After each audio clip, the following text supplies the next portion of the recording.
प्रेम श्लोक गोविंद भगवान की जय हो। बाल कृष्ण लाल की जय हो। राधा मैया की जय हो।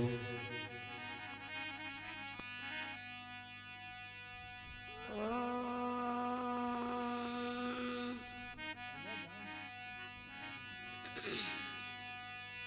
हे हरि ओम।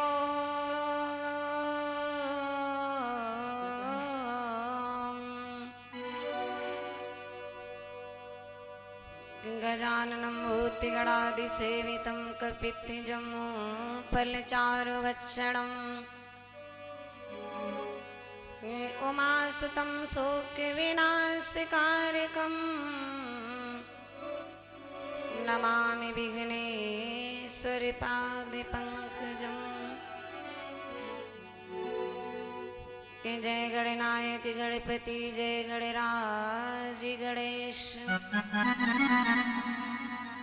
के जय त्रिशूलधरि त्रिपुरहरि त्रिपुरातीत महेश के जय गुरुवर ज्येष्ठ प्रभु सीतावर हृदय हरे जय जय मैया सरस्वती मेरो जय जय भारत देश के नीलाम्बुज श्यामल कोमलांगम सीता समारोपितवाम भागम हरे पाणो महासायक चारु चापम नमामि रामं रघुवंशनाथं के वर्णानामर्थसंगानां रसानां छन्दसामपि हरिमङ्गलानां च कर्तारो वन्दे वाणी विनायको भवानी शंकरो वंदे श्रद्धा विश्वास रूपिणो याभ्यां विना न पश्यन्ति सिद्धात् स्वान्ता सुमीश्वरम् के राजीवायत लोचनं धृतजटाजूटेन संशोभितम् सीता लक्ष्मण संयुतं पतिगतं रामाभिरामं भजे के मैया मेरी सरस्वती माँ करो कंठ में वास लज्जा मेरी माँ रखो तेरे हो चरणों की दास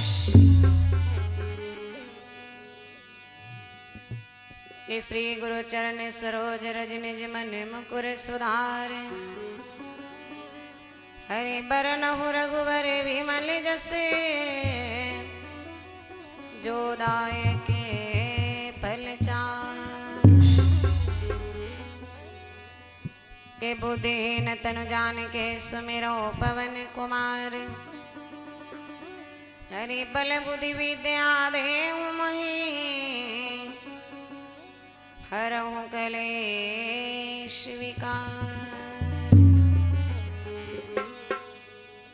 के आओ देवी देवता हरि आओ श्री भगवान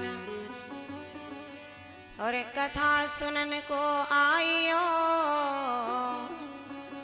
पवन पुत्र हनुमान के सुतदारा और लक्ष्मी हरि पापियों के घर होए संत समागम हरि कथा तुलसी दुर्लभ दो। प्रेम श्लोक गोविंद भगवान की जय हो। बाल कृष्ण लाल की जय हो। राधा मैया की जय हो। सरस्वती मैया की जय हो। अनंत अनंत कोटि ब्रह्मांड नायक श्री केशव जी के चरणों में बारंबार प्रणाम करती हूँ। भगवान भोले बाबा के चरणों में बारंबार प्रणाम करती हूँ। श्री हनुमान जी महाराज के चरणों में बारंबार प्रणाम करती हूँ।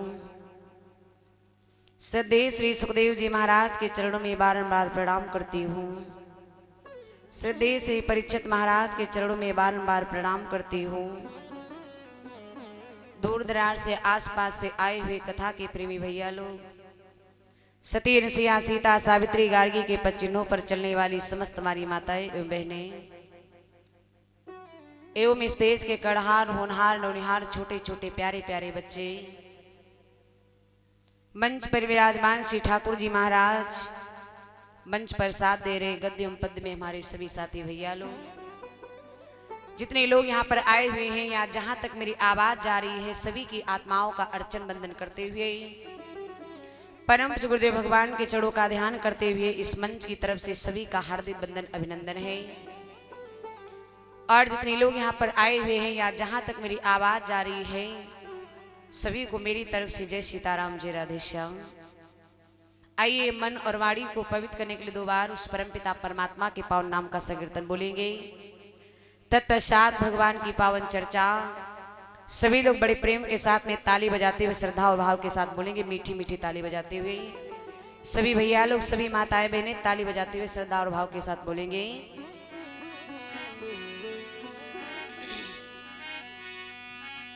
कि तूने अजब रचा भगवान खिलौना माटी का, तूने अजब रचा भगवान खिलौना माटी का।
No, no.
शीश दिया गुरु चरण झुकने को, शीश दिया चरण झुकने को, शीश दिया गुरु चरण झुकने को, शीश दिया गुरु चरण झुकने को, शीश दिया चरण झुकने को, शीश दिया गुरु चरण झुकने को।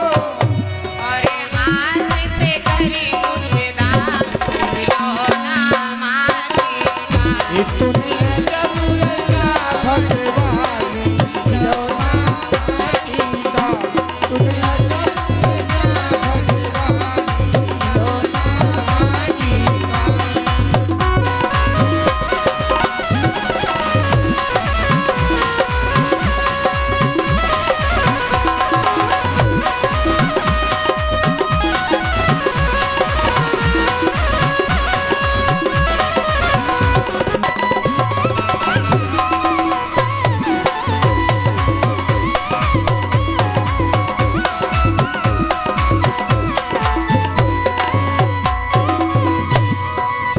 माटी का, माटी का, माटी का है, माटी का, माटी का, माटी का।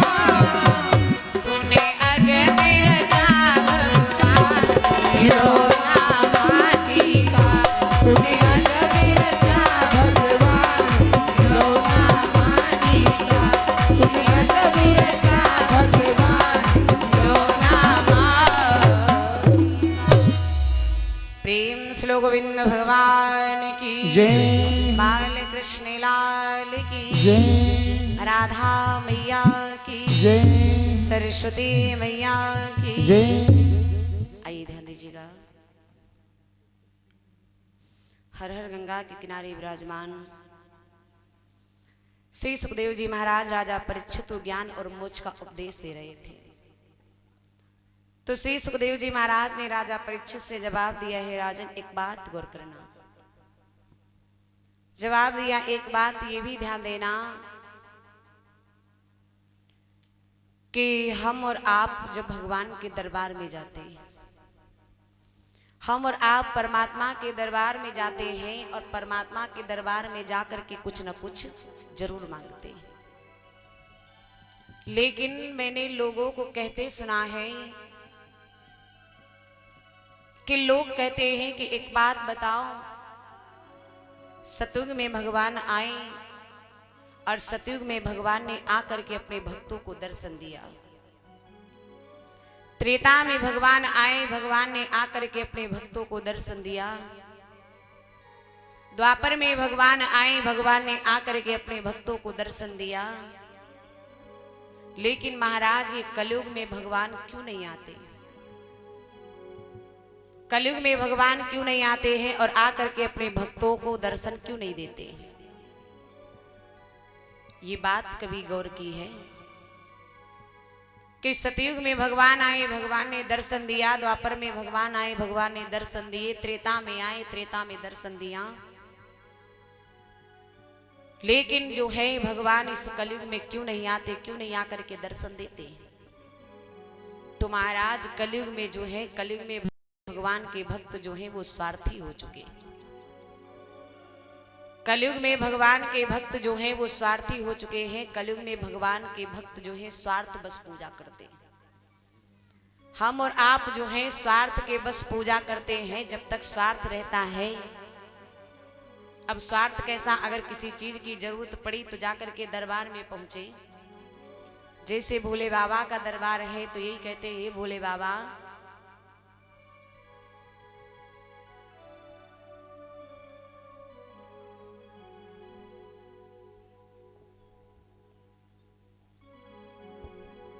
जवाब देते हैं। जैसे भोले बाबा का दरबार है तो भोले बाबा के दरबार में जाकर के कहते हैं, भोले बाबा अगर हमारा आप ये कार्य पूरा करोगे तो हम तुम्हारे ऊपर 21 या 51 का प्रसाद चढ़ाएंगे। जाकर के शर्त हमने पहले ही लगा दी, अगर कार्य पूरा होगा तो चढ़ाऊंगा और अगर नहीं पूरा होगा तो नहीं चढ़ाऊंगा। अब कर्ज जो है अपने पहले ही लाद दिया उनके ऊपर।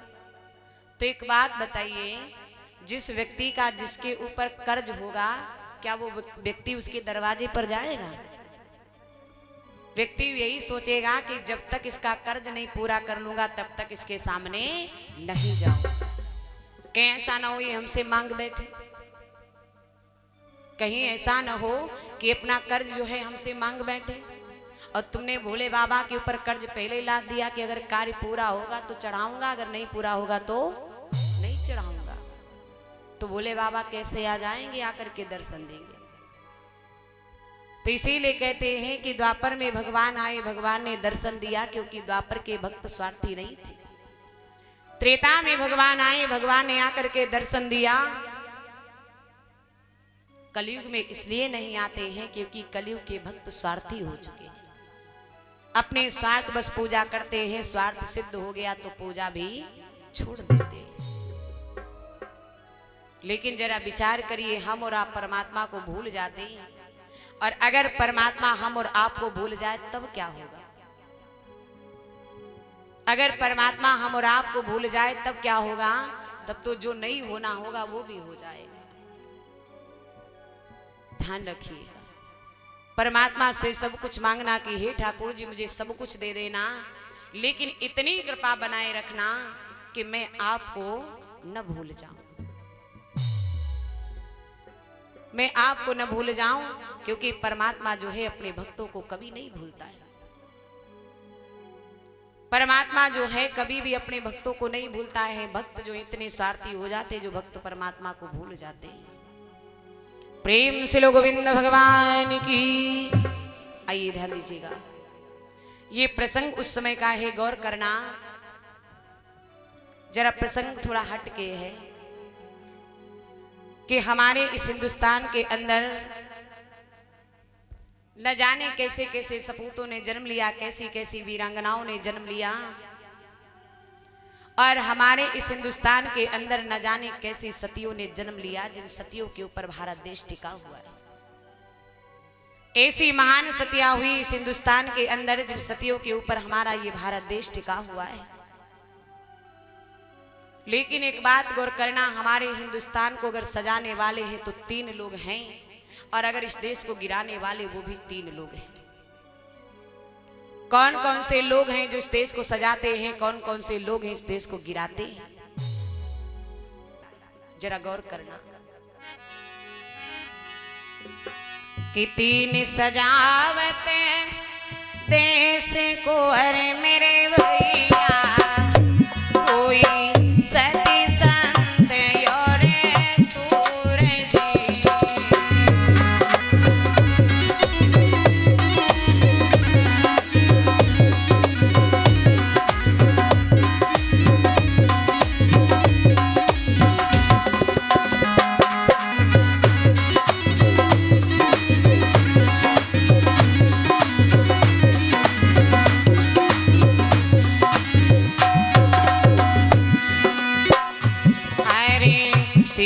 सजावत देश को, अरे मेरे भैया, कोई सती संत और सूरज।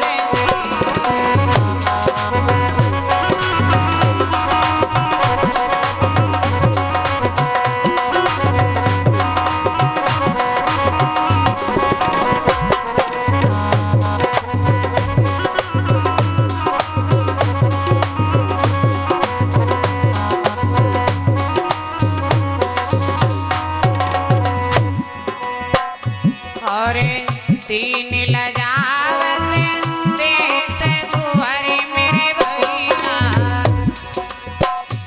अरे 3 लजावत देश को, अरे मेरे भैया, कोई उल्टा कायर छोड़ दे।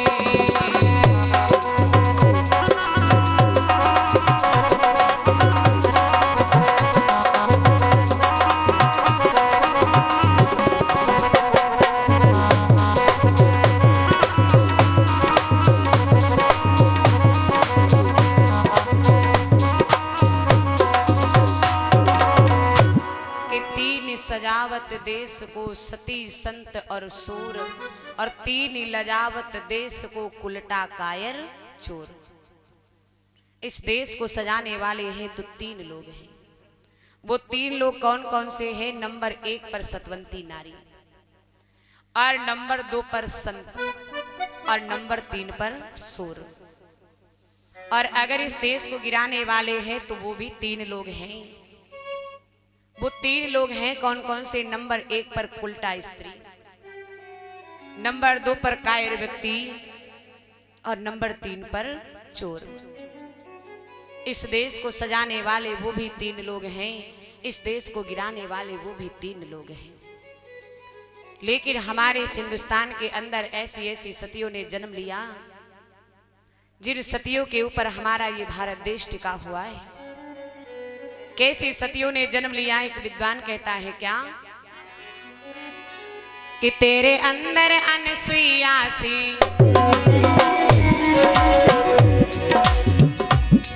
कि तेरे अंदर अनसुईया सी वेद शास्त्र की ज्ञानी थी।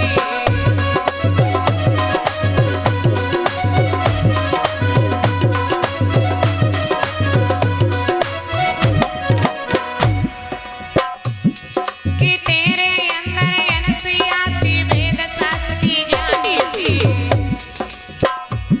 और सती द्रौपदी पर दमयंती पतिव्रता लासानी थी।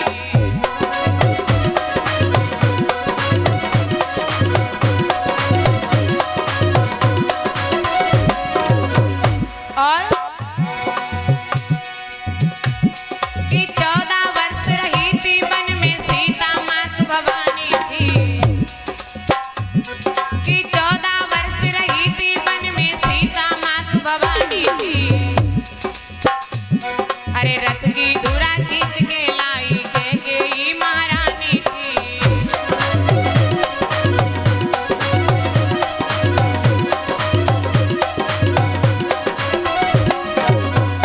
और कि रक्त चूस मर गई पति का कलावती वो रानी थी, कि रक्त चूस मर गई पति का कलावती वो रानी थी। और खूब लड़ी मर्दानी वो तो झांसी वाली रानी थी।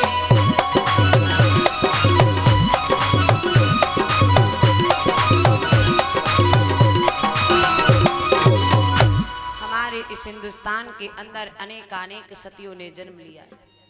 ऐसी ऐसी सतियों ने जन्म लिया जिन सतियों के ऊपर हमारा ये भारत देश टिका हुआ है। आइए एक ऐसी सती के बारे में लेकर के चल रही हूं, ध्यान दीजिएगा। हमारे इस हिंदुस्तान के अंदर एक देश पड़ता है मध्य प्रदेश। वहां पर एक अश्वपति नाम का राजा जो है वो राज करता था। बड़ा ही प्रतापी राजा था। उस राजा की रानी का नाम था माधवी। राजा रानी जो है सब प्रकार से संपन्न थे, लेकिन राजा के घर में कोई संतान नहीं थी। इस बात को लेकर के राजा और रानी दुखी हो जाते थे। लेकिन मेरे दादा मेरी बहनों, एक बात ये गौर करना कि दुनिया में सब दुखों से बढ़कर के संतान का दुख जो है वो कष्टदायी होता है। संतान का कष्ट जो है सबसे दुखदायी होता है।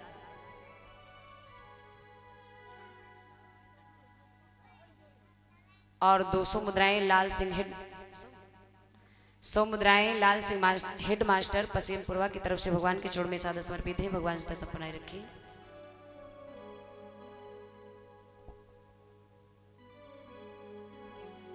प्रेम से लोग गोविंद भगवान की जय हो। आइए ध्यान दीजिएगा। राजा रानी सब प्रकार से संपन्न थे, उनके घर में कोई संतान नहीं थी। इस बात को लेकर के दुखी हो जाते थे। लेकिन एक बात ये भी गौर करना, मैंने आपको बताया कि दुनिया में सब दुखों से बढ़कर के संतान का दुख कष्टदायी होता है।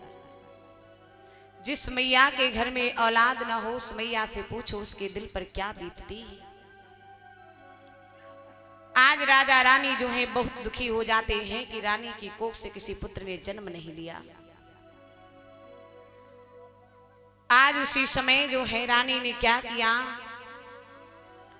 रानी जाकर के एक देवी के मंदिर में जाकर के पहुंची, जिस देवी का नाम है सावित्री।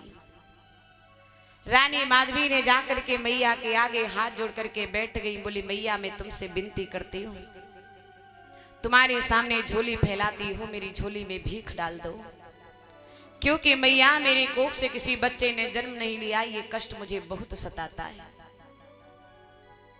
जिस गली से निकलती हूँ उस गली से लोग मुझे ऐसे शब्द कह करके बुलाते हैं जो मैं सहन नहीं कर पाती।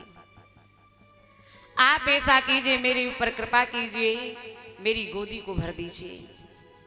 जैसे इतनी बात सुनी तो रानी सावित्री ने मैया की विनती को स्वीकार कर लिया। महाराज इधर धीरे धीरे रानी माधवी जो है वो गर्भवती हो जाती है। जैसे रानी माधवी गर्भवती होती है, कुछ समय व्यतीत हुआ, रानी के गर्भ से सुंदर बिटिया ने जन्म लिया। जैसे बिटिया ने जन्म लिया, राजा सुपति बड़े प्रसन्न हैं, आनंद की बधाइयां बज रही, मंगलचार हो रहे, क्योंकि बिटिया का जन्म हुआ है। ज्योतिषियों को बुलवाया, नामकरण संस्कार करवाया। जैसे ज्योतिषी लोग आए, मैया सावित्री की कृपा से उस बिटिया का जन्म हुआ था, तो ज्योतिषियों ने उस बिटिया का नाम सावित्री रखा। जैसे नाम सावित्री रखा, धीरे धीरे सावित्री जो है सयानी होने लगी। और जब सयानी होने लगी तो दिन रात जैसे चंद्रमा के समान बढ़ रही है।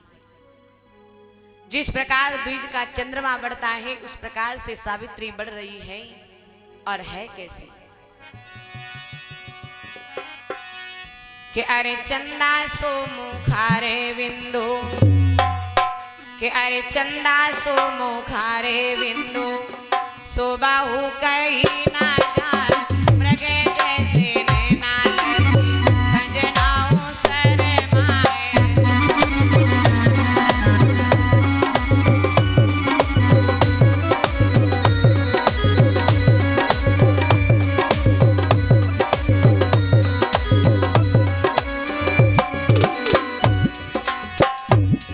अरे चंदा सो मुखारे बिंदु, सो बाहु कहीं ना जाए, मृगे जैसे नैना लगी, खंजनाओं शरमाए।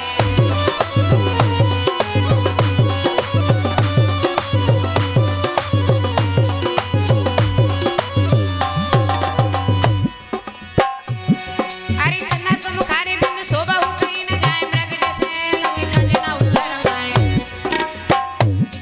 अरे जोवन चक्रे बारो जाकी, अंगिया तोलियो चढ़ाए, और कामिनी को रूप लगे, कामे देव शरमाए।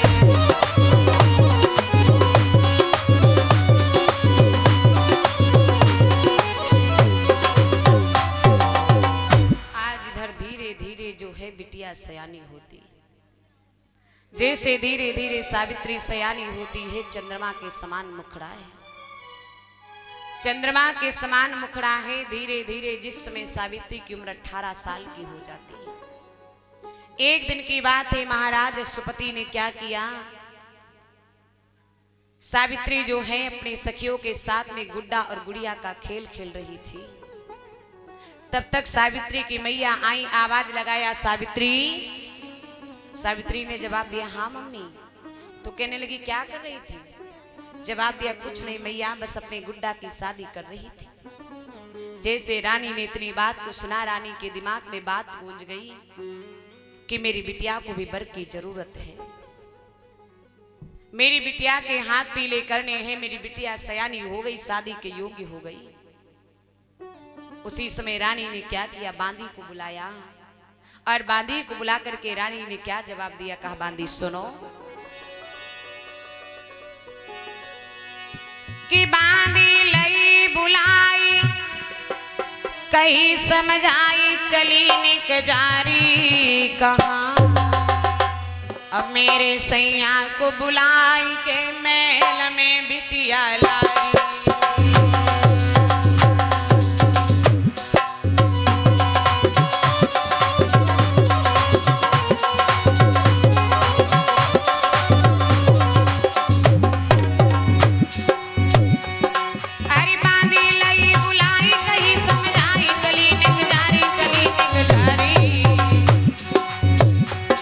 मेरे सैया को बुलाई के महल में बिटिया लाई।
प्रेम श्लो गोविंद भगवान की जय बाल कृष्ण लाल की। आज इधर रानी ने जैसे सुना मेरी बिटिया को बर की जरूरत है, बांदी को बुलाया, बांदी से जवाब दिया, बांदी ऐसा करो राज दरबार में चली जाओ, जा करके मेरे पिया को बुला करके महलों में ले आओ। आज इधर रानी ने जवाब दिया, बांदी जाओ, जा करके राज दरबार में चली जाओ, मेरे पिया को बुला करके महलों में ले आओ। बांदी जो है जा करके बांदी जैसे पहुंची है, राजा अश्वपति ने जैसे देखा, जवाब दिया, बांदी किस लिए आई हो? बांदी ने जवाब दिया है, महाराज आपकी महारानी ने महलों में याद किया है। जैसे इतनी बात सुनी तो उसी समय राजा अश्वपति जो है घर के लिए चले। रानी ने अपने पिया को आत्मो देखो, रानी ने सुंदर सा आसन डाल दिया, बड़े प्रेम के साथ में बिठाया।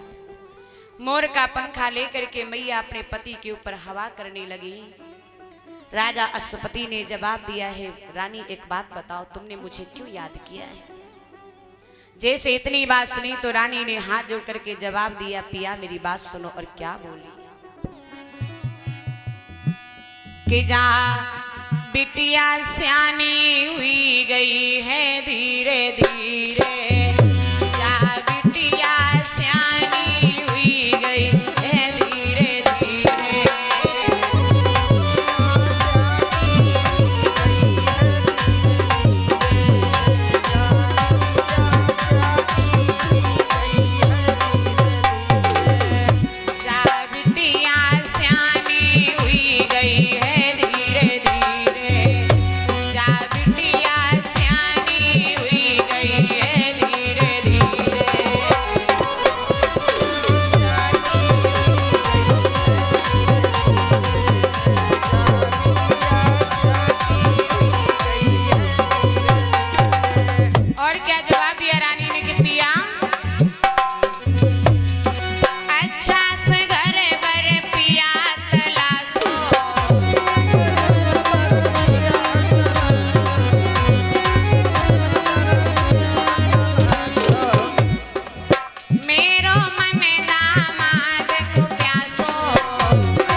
जवाब दिया, पिया तुम्हारी बिटिया सावित्री जो है वो शादी के योग्य हो गई। ऐसा करो अपनी बिटिया के लिए वर की तलाश करो। जैसे इतनी बात सुनी तो राजा अश्वपति ने को चिंता हो गई। राजा अश्वपति को चिंता हो गई। राजा अश्वपति ने विचार किया, मेरी बिटिया को शादी के योग्य हो गई, लेकिन मेरे दादा मेरी बहनों एक बात ये गौर करना, चिंता इस समाज में 4 लोगों को होती है। इस समाज में चिंता सिर्फ 4 लोगों को होती है, और वो 4 लोग हैं कौन कौन से? कि जिस घर में सर्प बसेरा हो, छप्पर से टपकता पानी हो, कर्जे का भार लदा जिस पर, जिसके घर सुता सयानी। इस समाज में चिंता सिर्फ और सिर्फ 4 लोगों को होती है। कि जिस घर में सर्प बसेरा हो। दादा एक बात बताइए, आपने अपने घर में दिन में कहीं पर सर्प देख लिया है और आप उस सर्प को मार भी न पाए हो, और वो सर्प निकल करके बाहर भी न गया हो, तो आप जब रात्रि में लेटोगे तो यही शंका बनी रहेगी कि पता नहीं कब किधर से निकल करके आ जाए। सारी रात नींद नहीं आएगी। छप्पर से टपकता पानी हो, महाराज बरसात का महीना हो, छप्पर टूटा हुआ हो, आप उसके नीचे चारपाई डालें, जिस जगह पर आपकी चारपाई पड़ी वहां पे पानी टपकने लगा, आपने वहां से उठाया दूसरी जगह डाल दिया, वहां भी पानी टपकने लगा। वहां से उठाया तीसरी जगह डाल दिया, वहां भी पानी टपकने लगा। सारी रात्रि खींचातानी में बीत जाएगी महाराज, नींद नहीं आएगी। और एक बात बताइए, जिसके ऊपर लाख 2 लाख कर्जा होए उस व्यक्ति को भी नींद नहीं आती है महाराज। और जिस घर में लड़की सयानी होती है उस माँ बाप को भी नींद नहीं आती है। राजा अश्वपति को चिंता हो गई, मन में विचार किया मेरी बिटिया को भी वर की जरूरत है। मंत्री को बुलाया, मंत्री से जवाब दिया, कहा मंत्री जाओ, जितनी सुंदर मेरी बिटिया सावित्री है इतना सुंदर वर तलाश करके आओ, इतना सुंदर वर तलाश करके आओ। जैसे मंत्री ने इतनी बात को सुना, मंत्री वहां से चल देता है। देश विदेशों में जा करके ढूंढा, लेकिन जितनी सुंदर सावित्री है उतना सुंदर वर कहीं नहीं मिल रहा है। अगर लड़का घर सुंदर मिलता है तो घर सुंदर नहीं है, और घर सुंदर मिलता है तो लड़का सुंदर नहीं है। जैसे इतनी बात देखी है, मंत्री वापस लौट आए। राजा अश्वपति से हाथ जोड़ करके बोला, महाराज माफ करिएगा, जितनी सुंदर आपकी बिटिया सावित्री है इतना सुंदर वर मुझे कहीं दिखाई नहीं दिया। जहां पर घर सुंदर मिलता है वहां पर वर सुंदर नहीं है, और जहां पर वर सुंदर है वहां पर घर सुंदर नहीं है। राजा अश्वपति ने विचार किया, तो क्या मेरी बिटिया सावित्री कुंवारी रह जाएगी? मंत्री ने जवाब दिया, महाराज अब मैं कुछ नहीं जानता हूं, क्योंकि मैंने लाख कोशिश की, मुझे घर और वर दोनों सुंदर नहीं मिले।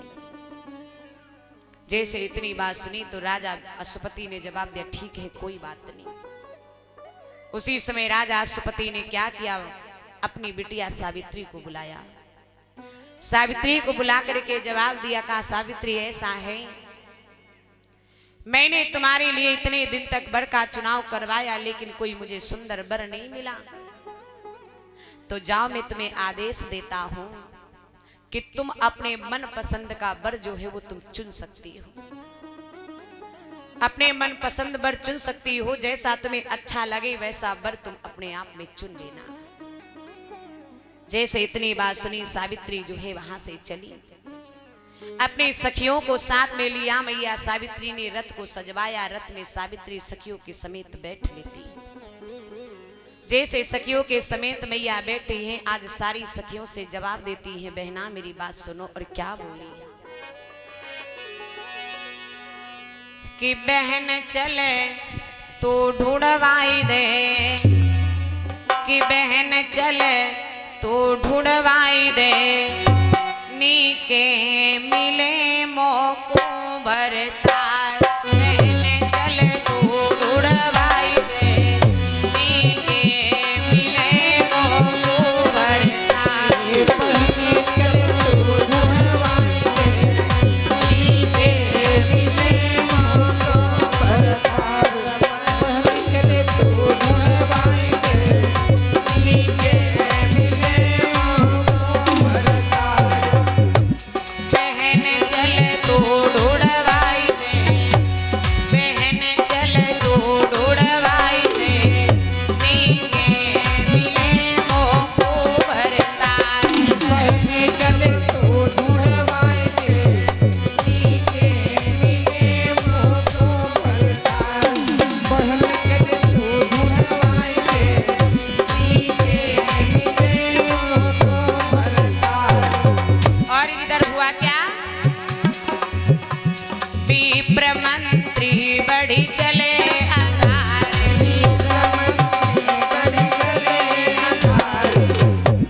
पहुंची गए गिरजा भवन में आए। पहुंची गए गिरजा भवन में आए। मातु तू हमें मिलाई दे, मातु तू हमें मिलाई दे, नीके मिले मोको बरतार। हमें मिलाई दे, नीके मिले मोको बरतार। हमें मिलाई दे, नीके मिले मोको बरतार। बहन चले तो ढूंढवाई दे,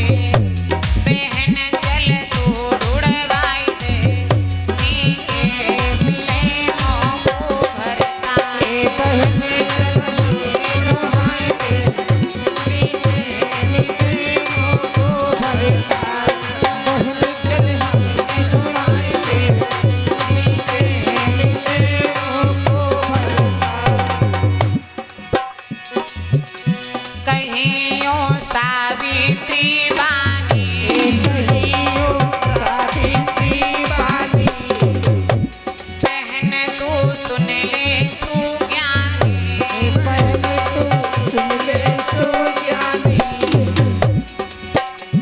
तीर दिल को बंधवाई दे, तीर दिल को बंधवाई दे, नीके मिले मोको भरताई, बहन चढ़ाने चढ़ाई दे, नीके मिले मोको भरताई, बहन तू हमें चढ़ाई दे, नीके मिले मोको भरताई।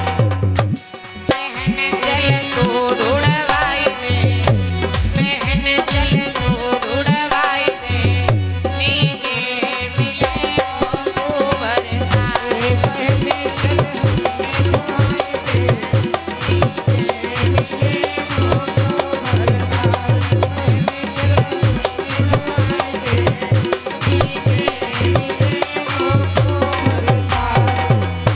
प्रेम श्लोक गोविंद भगवान की जय। आज सावित्री ने क्या किया, अपनी सखियों के समेत रथ में बैठ लेती हैं और रथ में बैठ करके मैया सावित्री जो है अपने लिए वर का चुनाव करने चलती। जैसे मैया अपने लिए वर का चुनाव करने के लिए चलती हैं, जा करके चलते चलते गौरी मैया के मंदिर में पहुंची। जैसे गौरी मैया के मंदिर में पहुंची, हाथ जोड़ करके बोली, मैया मैं तुमसे वरदान मांगती हूँ, आप ऐसा करो मेरे अनुरूप सुंदर वर प्राप्त करने का वरदान दे दो। जैसे मैया गिरजा से इतने वचन कहे, मैया ने सावित्री की विनती को स्वीकार कर लिया। चलते चलते चलते चलते सावित्री जो है एक बगिया के निकट पहुंची। जैसे बगिया के निकट पहुंचती है तो सावित्री ने क्या देखा, सावित्री ने क्या देखा कि एक नौजवान युवक जो है महाराज पेड़ पर लकड़ियां काट रहा है। एक नौजवान युवक जो है पेड़ पर चढ़ा लकड़ियां काट रहा है। सावित्री जो है उसे टकटकी लगा करके देखने लगी। जैसे टकटकी लगा करके देखने लगी, सखियां कहने लगी, उरी बहन एक बात बताओ, ऐसे तुम बड़ी गौर से देख रही हो, क्या बात है? सावित्री ने जवाब दिया, बहन इसे देख रही हो जो लकड़ी काट रहा है? तो कहने लगी हाँ। तो सावित्री ने जवाब दिया, अगर मैं इसको अपना पति बना लूं तो? सखियां कहने लगी, तुम्हारी पसंद तो बहुत अच्छी है, ये तो बड़ा सुंदर है, ऐसा करो तुम इसे ही अपना पति बना लो। जैसे सावित्री ने इतनी बात को सुना, सखियों की जैसे बात को सुनती है, उसी समय जो युवक पेड़ पर चढ़ा था, लकड़ियां काट रहा था, उस युवक से जवाब दिया का ऐसा करो तुम नीचे उतर आओ और हमें तुमसे जो है दो चार बातें करनी है। उसी समय सत्यवान पेड़ से नीचे उतर आए। सावित्री ने पूछा, एक बात बताओ, तुम्हारा नाम क्या है, तुम कहाँ के रहने वाले हो और तुम जो है यहाँ पर लकड़ी क्यों काट रहे हो? जैसे इतनी बात सुनी तो उसी समय सत्यवान ने क्या जवाब दिया? सत्यवान ने जवाब दिया, हाथ जोड़े और बोले, देवी एक बात बताओ, तुम मुझसे मेरा परिचय क्यों पूछ रही हो? सावित्री ने जवाब दिया, परिचय इसलिए पूछ रही हो, आप अपना पहले परिचय बताओ, तब मैं बताऊं कि मैंने तुमसे परिचय क्यों पूछा। जैसे इतनी बात सुनी तो उसी समय सत्यवान ने जवाब दिया, कहा मेरी बात सुनो कि सत्यवान सकुचाई कही तब उनसे मधुरी बानी रे।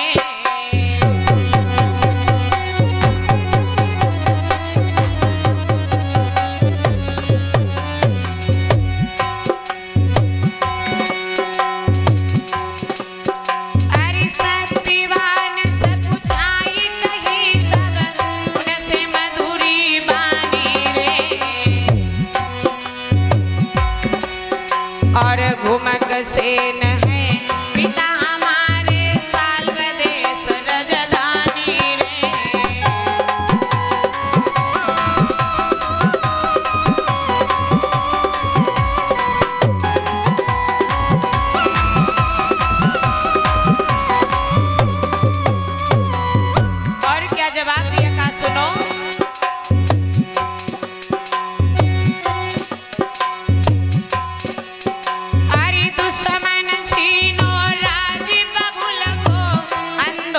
तो बनाई रे,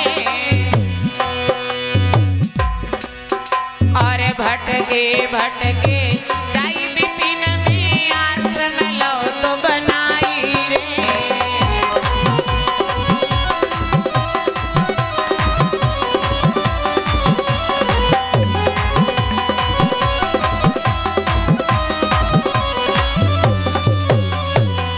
और क्या जवाब दिया था देवी सुनो, हरि पेट गुजारा कैसे होवे, चिंता दिल में छाई रे, और काटी लकड़िया जाई विपिन की हमने गुजर चलाई रे।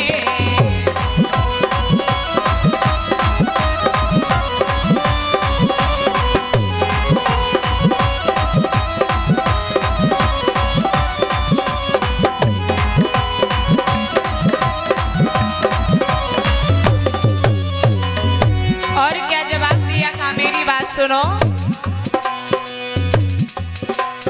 ओ पिक बैनी वो मृग नैनी नई बात समझ में आई रे, और काहे को परिचय पूछा तुमने हमको दियो बताई रे।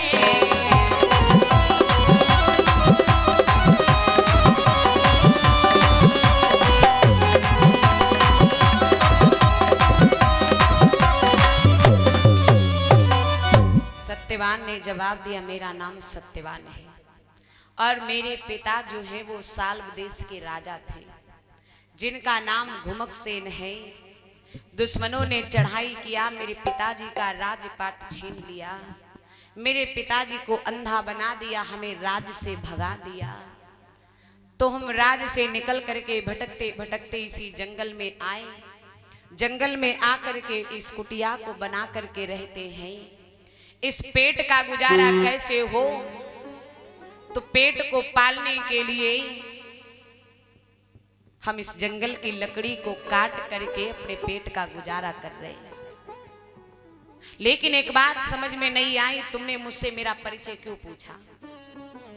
जवाब दिया, तुमने मुझसे मेरा परिचय क्यों पूछा? सावित्री ने जवाब दिया, महाराज मैंने परिचय इसलिए पूछा। कहा किस लिए? आप हैं कौन, कहाँ की रहने वाली हैं? मैं तो आपको नहीं जानता हूं, लेकिन आपने मुझसे मेरा परिचय क्यों पूछा है? सावित्री ने जवाब दिया, महाराज मेरा नाम सावित्री है, मैं माद्र देश के राजा अश्वपति की बिटिया हूँ। अपने पिता की आज्ञा पा करके मैं अपने लिए वर का चुनाव करने आई थी। तो सत्यवान ने जवाब दिया, तुमने मुझसे मेरा परिचय क्यों पूछा? सावित्री ने जवाब दिया कि मैंने तुमसे तुम्हारा परिचय इसलिए पूछा कि मैं तुम्हें अपना पति बनाना चाहती हूँ। सत्यवान बोले, पागल हो गई क्या? अरे हम गरीब ठहरे और तुम राजा की बिटिया, क्या तुम मेरे साथ में शादी कर लोगी? कैसी मजाक कर रही हो? सावित्री ने जवाब दिया, ना ना ना, मजाक नहीं कर रही हूँ, हकीकत बता रही हूँ कि मैं तुम्हारे साथ में विवाह करना चाहती हूँ। सत्यवान ने जवाब दिया, कहाँ तुम राजा की बिटिया और कहाँ हम गरीब के लड़के, क्या तुम मेरे साथ में शादी कर सकती हो? सावित्री ने जवाब दिया, बिल्कुल कर सकती हो। एक बात बताओ, क्या तुम मेरे साथ में शादी करने के लिए तैयार हो? सत्यवान ने जवाब दिया, मजाक मत करो और यहां से चली जाओ, मैं कोई तुम्हारे साथ में शादी नहीं करने वाला हूं। सावित्री ने जवाब दिया, महाराज मैं आपको अपना पति बना करके रहूंगी, बिना आपके यहां से नहीं जाऊंगी। सत्यवान बोले, चली जाओ ना यहां से, मैं तुम्हारे साथ में शादी नहीं कर सकता हूं। आज सावित्री हट करने लगी। सावित्री ने जवाब दिया, नहीं महाराज, मैं आपको बगैर लिए नहीं जाने वाली। जवाब दिया, मैं आपको बगैर लिए नहीं जाने वाली हूं। आज सावित्री हट करती है। जैसे सावित्री हट करती है, महाराज एक बात गौर करना, सावित्री हट करने लगी और जब हट करने लगी जवाब दिया, मैं आपको बगैर लिए यहां से नहीं जाऊंगी, आपको अपना पति बना के रहूंगी। लेकिन एक बात ये भी गौर करना महाराज, सावित्री जो है हट करती है, हट करने के बाद में सत्यवान जब नहीं माने। लेकिन एक बात ये है कि इस समाज में 4 हट है महाराज, और 4 हट है कौन कौन से? एक है राज हट, एक है बाल हट, एक है योग हट, और एक है स्त्री हट। लेकिन सब हट तो ठीक है, राज हट, बाल हट, योग हट, ये 3 हट तो ठीक हैं, लेकिन स्त्री हट जो है वो सबसे ज्यादा खराब होता है। स्त्री हट जो है वो सबसे ज्यादा खराब होता है। अब आप सोच रहे होंगे कैसे? एक बात याद आ गई, बता दूं, ध्यान दीजिएगा। एक सेठ जी थे और उनकी सेठानी। एक दिन की बात है, सेठानी ने क्या किया? सेठानी ने गुलगुला बनाए। आज उस सेठानी ने गुलगुला बनाए तो कुछ सेठ ने खाए, कुछ सेठानी ने खाए, और जो कुछ रह गए हो सो उठाए के सेठानी ने छीके के ऊपर टांग दिया। आज जब टांग दे, शाम हुई गई, दोनों जने खाने के लिए बैठ गए। जब खाने के लिए बैठे तो मेरे दादा मेरी बहनों ओइमा गुलगुला रहा है 5। तो सेठ बोले सेठानी ऐसो करो, हुई तुम 2 खाए लो और हम 3 खाए ले। सेठानी बोले हम काहे 2 खाए ले। सेठानी बोली हम काहे 2 खाए ले, तुम खुद ही 2 खाए लो, हम 3 खाए।